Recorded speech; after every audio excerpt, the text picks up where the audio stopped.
So you want to build a program in AI and you want to use the Gemini API because they have a generous free tier, world-leading LIMSYS leaderboard performance in July 2025, world-leading token window, context window size. Great, but there are some problems. The problem that you're going to run into is the terrible ecosystem of documentation and library orchestration for Google Gemini. I'm not discouraging you. I use it every day. I encourage you to use it, but be warned, if you are using AI assistants to help you code, they are trained on retro data, which is deeply confused about this library ecosystem. So even if you are, the first thing to note is that when you use Gemini, you can use an API key and use the Gemini SDK directly, or you can use the Vertex AI approach. In either case, you're going to want to use Google Gen AI library. Do not use this library.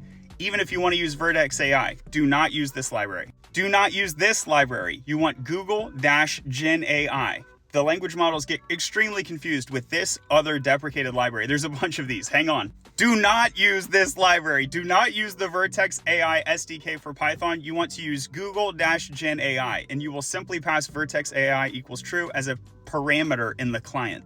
This one is for agents. Use this library if you want to build an agent. It supports Vertex or non-Vertex. Do use this library. There's the Go version, Node version, Python version. This is the correct library, whether or not you're using Vertex. You just need this library.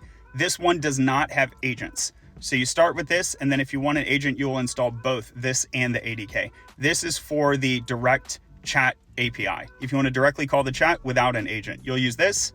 And then if you want to introduce an agent, add the Google-ADK. And one more to avoid, do not use the Google Cloud AI platform. Again, Google-Gen AI is where you want to go.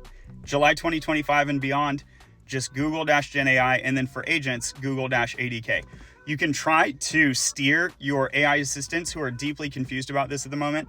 You can also try to have them use the web tool, and they will very often be persistently confused. So one of the things that's going to help you is using a reference repository or diving into your site packages, the actual literal library code, and giving code samples. 2 sample applications. 1, here's a RAG. It includes agentic RAG. And 2, here's a full stack ADK quick start. If you want to learn about AI agents and stuff like that, you can join the Latterly Discord. Ask any of your questions in the comments here or on the Discord over there. You can also sign up at Latterly for free. Talk to you soon.